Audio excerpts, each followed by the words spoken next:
തനിക്കൊരു നാൾ ചങ്കരേട്ടൻ പുടവ തരും എന്ന പ്രതീക്ഷയുണ്ടായിരുന്നു. പക്ഷേ ഇനി അതും ആശിക്കാൻ പറ്റില്ലല്ലോ.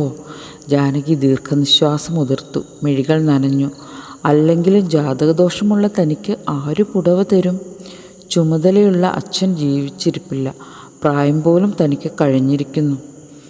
5.5 അടി പൊക്കവും ഉരുണ്ടു കൊഴുത്ത ശരീരവും നീണ്ടു ചുരുണ്ട മുടിയും അവൾക്ക് വളരെ മനോഹാരിത വർദ്ധിപ്പിച്ചിരുന്നു.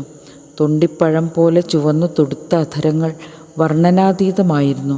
പക്ഷേ അവൾക്കെല്ലാവരും ഭാഗ്യദോഷി എന്ന പേരിട്ട് വിളിച്ചു.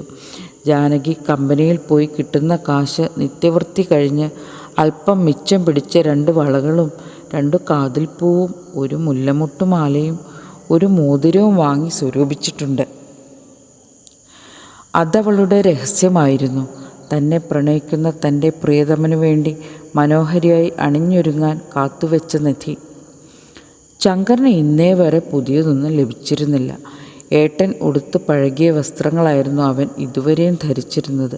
പുതിയ ലുങ്കികളിൽ ഒരെണ്ണം അയാൾ മാറിയെടുത്തു. തൻ്റെ തകരപ്പെട്ട് നീക്കിവെച്ച് അഴയിൽ കിടന്ന 2-3 പഴഞ്ചൻ ബനിയനുകളും ഷർട്ടുകളും ലുങ്കികളും അതിലേക്ക് മടക്കി വെച്ചു. കഷ്ടിച്ച് 2-3 പേർക്ക് നിൽക്കാനുള്ള സ്ഥലം മാത്രമേ ആ മുറിക്കുണ്ടായിരുന്നുള്ളൂ.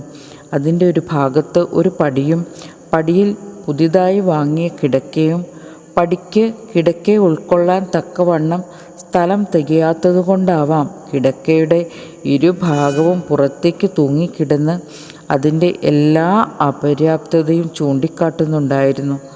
മറുഭാഗത്ത് ഒരു ചാരുകസാലയും തകരപ്പെട്ടിയും. ശങ്കരൻ കണ്ണാടിയിൽ തൻ്റെ ശരീരഭംഗി ആസ്വദിച്ചു. അയാൾക്ക് ലജ്ജ തോന്നി.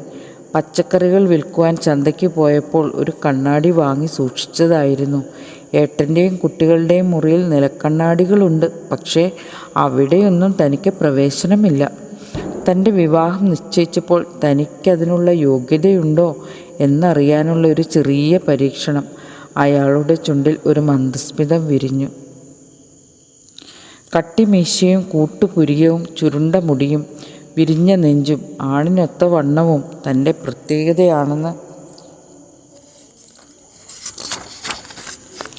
ശങ്കരൻ തിരിച്ചറിഞ്ഞു.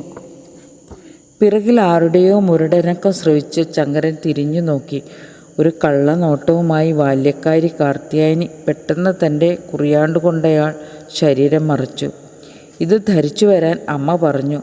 കയ്യിലെ കവറും ഒരു ഇലച്ചീന്തിൽ പ്രസാദവും കൊടുത്ത് അവൾ ശങ്കരനെ ഒന്ന് മുട്ടിയുരുമി തിരികെ പോയി.